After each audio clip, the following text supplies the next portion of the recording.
wà ń bẹ̀ wọ́n á fún wọn ní information because a ti gbà yí pé PCRC àwọn náà ní resource jù ibi tí information bá ti wà fún àwọn ìjọba wa fún àwọn agbófinró tó but lapses wà lórí yẹn ajẹ́ká tún yẹn ṣe 2 a gbọ́dọ̀ expand this very meeting for our stakeholders need 1 hoteliers 2 CDAs àwọn CDAs yìí àwọn criminals tá à ń sọ ìwọ̀n ọ̀dà màálù tó bá jẹ́ òtọ́ ọ̀rọ̀ nìkan kábàrà ọ̀sùn tán wọn kì í dá màálù káàkiri ìgboro náà ti ń gbé wọn lè dá màálù mọ́ ìgboro náà ti máa plan nǹkan tó fẹ́ ṣe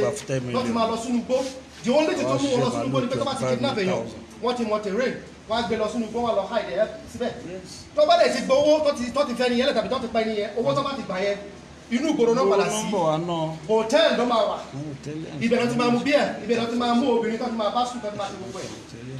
tó bá jẹ́ fact la fẹ́ bára wa sọ ká bára wa sọ fact Fúlàní tó ń dẹran káàkiri criminals wà nù wọn gbogbo criminals tó bá wà nù wọn wọn kì í dúró ti ẹran wọn wọn á fẹ́ràn lẹ̀ mi lè sọ pé mi ò lè exonerate wọn wọn á fẹ́ràn lẹ̀ wọn á lọ sí ìgboro wọn á lọ jayé tó bá lè jayé tó bá ti gbowó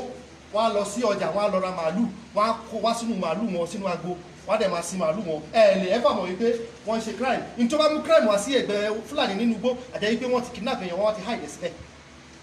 ẹ jẹ́ ká mú àwọn stakeholders mọ́ra ká sanitize wọn when you are in your hotel tó bá ti réyàn tó náwó anyhow you must make an investigation ẹnì kan ló sọ pé in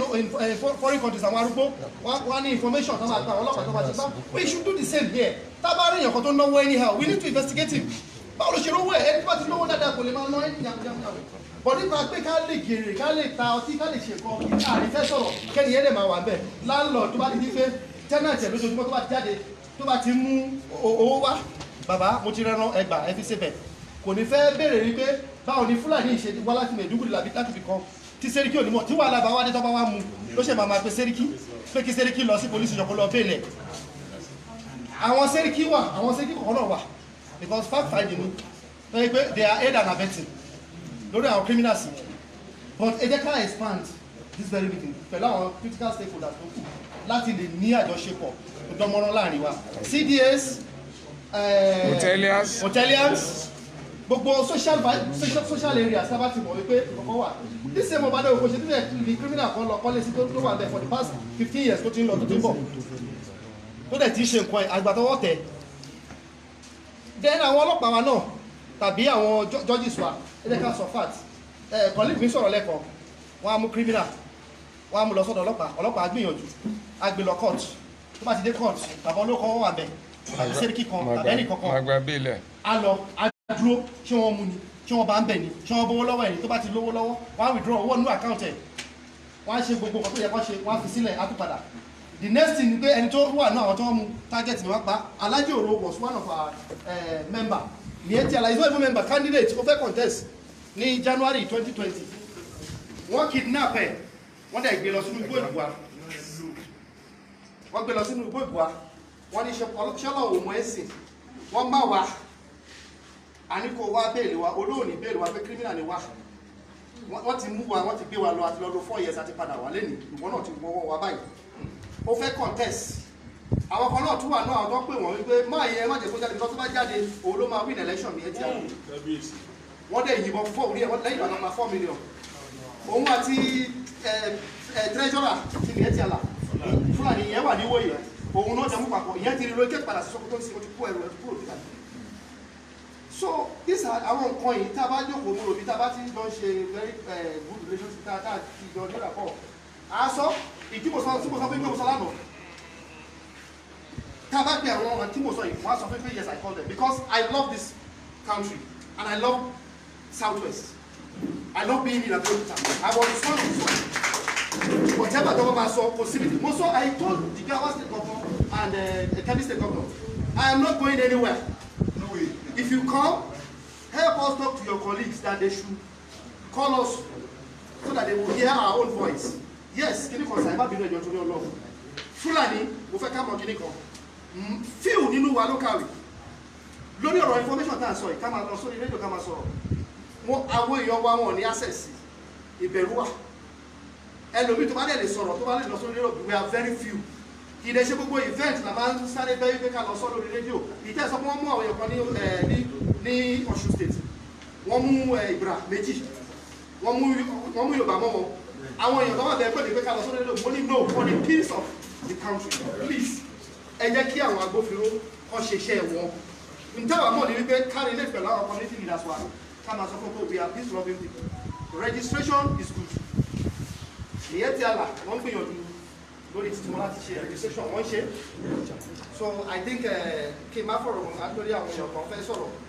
thank you very much àwọn ọmọ tí mo ní ní stock yìí láti fún wa láti ìlú wa lẹ́yìn àti àwọn my number is 080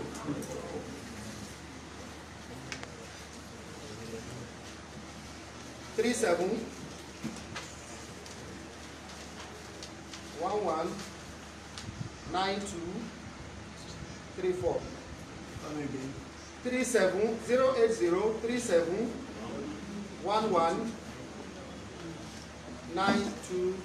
34 Name Mohammed Kabir Venezuela Chababia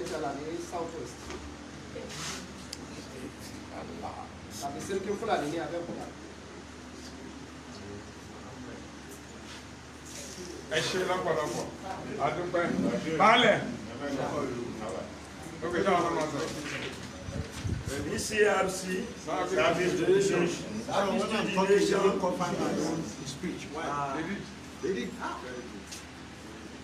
àpò ìjókòó èlò ní àkọ́kọ́ náà èmi ní ṣífà di Ọdẹ́yìnká baálẹ̀ ìlú níwàwá láti Ọbáfẹ́mi Owódé tí mo jẹ́ PRO Ọbáfẹ́mi Owódé traditional council baálẹ̀ ní abẹ́ alága mi Jamiu Ṣọlọ́lá baálẹ̀ àṣìṣe a kí ẹ̀yin bàbá tẹ organize kìíní àwọn bàbá ní díẹ̀ kò tó nínú iṣẹ́ oníyànjú àfi kó ṣe dáadáa gbogbo àwítúnwí tó wà ní ọ̀rọ̀ yìí gbogbo aláti rí pé tí àpẹẹrẹ bá ti jáde kò lè kó nǹkan kan mọ́ tí àpẹẹrẹ bá ti jáde kò lè kó nǹkan kan mọ́ wọ́n dẹ̀ ní ajáde àpẹẹrẹ oníṣẹ́ ṣe lẹ́bù ṣẹ́ni pé kò ṣe sọnù ẹ̀yin bàbá tó tó ṣe bí òwe o ó ní pé oníwà ti sọ ẹlẹ́yìn ti sọ ìtọ́jú ń bẹ̀ àti bàbá tó ti nígbà tí bàbá kan lo tó ń wà ní agbo Yorùbá tó ń kọ̀wé tó mọ biography Yorùbá kò sí tó bàjẹ́ ń bẹ̀ bàbá yìí mo ó dáa pé mo ti rí bàbá yìí nínú tẹ́lẹ̀ ìdáde tó sọ̀rọ̀ ní Ondo State kìíní wọn Sẹ́ríkì Fúlàní yẹn wọ́n ṣe bold láti sọ̀rọ̀ náà nìyẹn gbogbo ọmọ ní jagun lójú yẹ kí ẹ jókòó ẹ̀yin bàbá gẹ́gẹ́ bí nǹkan tí Alhaji wa sọ mo rò pé incident kan tó ṣẹlẹ̀ nígbà kan sọ̀rọ̀ ọlọ́dẹ yẹn kò ṣẹ̀yìn bàbá Gonzalo náà ẹkùn Ọbáfẹ́mi Owódé ló ti ṣẹlẹ̀ lọ́nà ṣìún so ẹnìkan kì í jáwàdé ọ̀pọ̀ èèyàn ló ń jẹ́jọ́ mọ́ ẹjọ́ kí àwọn ìjọba wa bá wa ṣe kínní ní ti lógún ológìrì kájọ gbárùkù tì í bàbá Sẹ́ríkì Fúlàní ó sọ tiẹ̀ Sẹ́ríkì Haúsá sọ tiẹ̀ kò sẹ́ni kankan tó lè rojọ́ mọ́ rẹ̀ o ṣó ti yẹ́yìn bàbá kò sẹ́ni tó lè rojọ́ mọ́ rẹ̀ bẹ́ẹ̀ tí wọ́n ní má fòkó mi dọ́nà ìjọ kan là á kọ̀ ṣé bàbá Sẹ́ríkì la fẹ́ kọ̀ fún tá a bá níta ló fẹ́ràn jẹko Yorùbá kọ́ ló fẹ́ràn jẹko Yorùbá lẹ́ràn lọ́dọ̀ Fúlàní